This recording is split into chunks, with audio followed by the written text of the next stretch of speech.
Well, hello everyone. This is Kevin from Kevin's Tiny Trains. Today we're going to build a mountain. We're going to do a little time lapse of me building not the full mountain, but at least the exoskeleton. I'm going to use the SMT mainlines method where you use cardboard strips that you glue together and then you put papier mache on top of it so that it covers and makes a smooth surface with very little material. It's just hot glue, regular white glue, water, paper, and cardboard. Very cheap, very nice actually once it's painted and has some greenery on it. So very intrigued by this method. Never actually used it, but it seemed pretty easy and pretty nice. So I thought I'd bring you guys along for the ride of me working on that mountain. We're gonna do the mountain in this corner. The corner right there. I've been saying I wanted a mountain and a tunnel over there. I'll start doing it.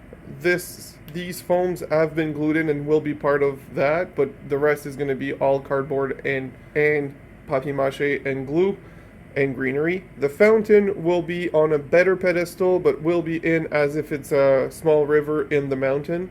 The upper line will probably just be a cut in the mountain, but the lower line will definitely be a tunnel. Maybe a small tunnel there, not sure. We'll see how the cardboard flows. But I'm very excited about this. Alright, so what I was thinking was simply creating the cover for the tunnel, like the surrounding interior first, and making sure that everything fits with this car for the height, because this double stack is my highest car, and also taking one of my passenger cars to make sure in the curve that nothing touches and that there's enough clearance in the tunnel.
Alright, so as you can see, there's a frame for a tunnel and the beginning of a frame for a cut.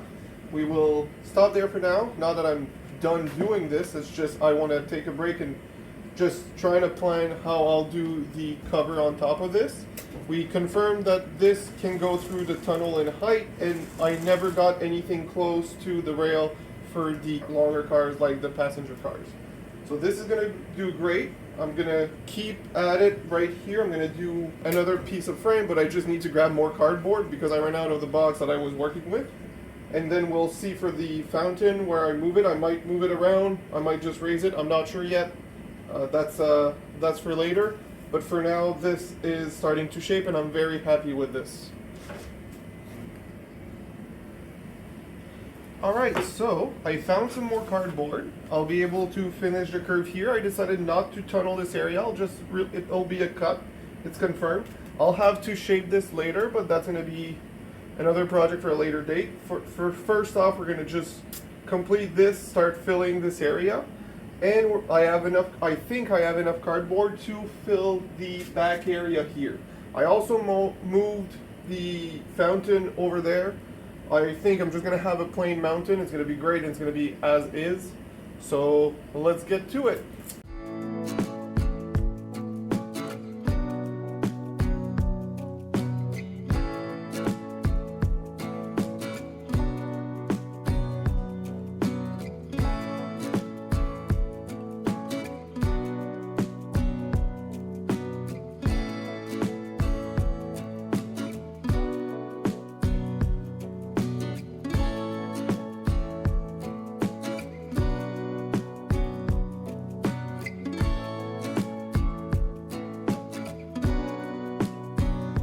Alright, so as you can see, the mountain part is almost complete.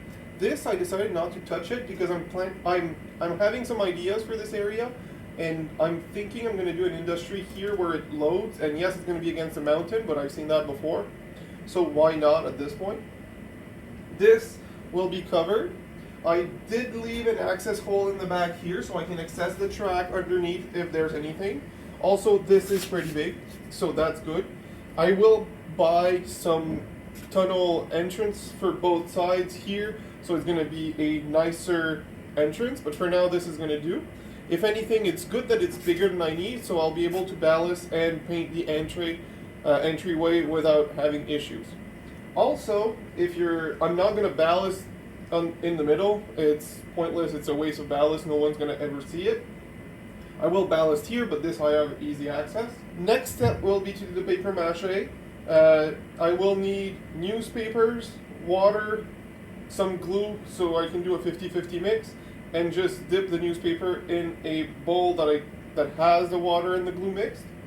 Cover all of this and without blocking the access hole, and then I'll be done. But before that, I need to cover the track because there will be some water and glue dripping down on it, and I don't want that to happen.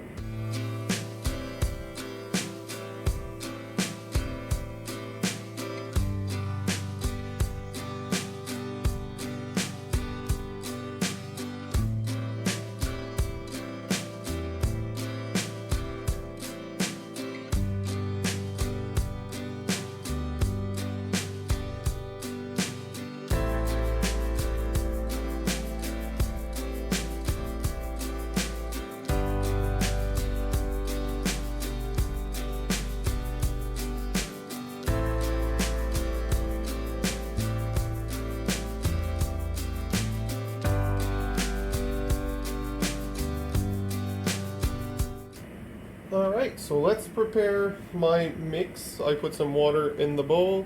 I will put some glue in it. This is some warm water. I find that the glue mixes better with warm water. I'll try to do a 50-50, but I'll probably do more of a 60-40 or even 70-30.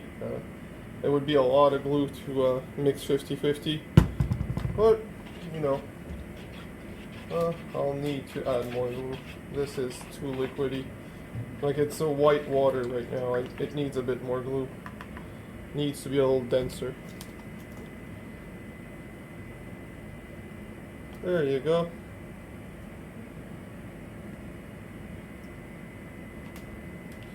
That'll do it. The warm water will liquefy the glue, even if it was getting clumpy, and the mixture has almost doubled in size, meaning it's pretty much 50-50. It's very liquid, but that's okay. We still need it to be liquid, we just need it to be thicker liquid. Like it actually glues to stuff. Now that it's mixed properly, we will start making strips of paper.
Alright, so as you can see, I've done a bit more on the layout. It's pretty complete for now.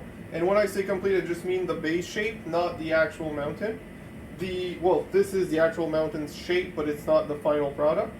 we will let it dry overnight. I don't want anything to be dirty or messed up because I got excited and did it before it was dry. I will not be removing the tape tonight, right now, because I want to make sure it's completely dry before doing so, because I don't want to gunk up my track. Yes, I do have an access hatch, but that doesn't mean I want to clean inside of it all the time. If I can avoid cleaning it altogether, I will. So that's why I'm keeping the tape for now. That is also why we will not see any progress on the layout or even train running tonight, simply because, well, all of my trains go through either the lower or the upper track there, so this is not going to happen. So yeah, we will see this tomorrow for the results, and we will think about it together on how we feel about the results. I'm feeling good so far. It looks like it's going to take a decent shape, like what I'm envisioning.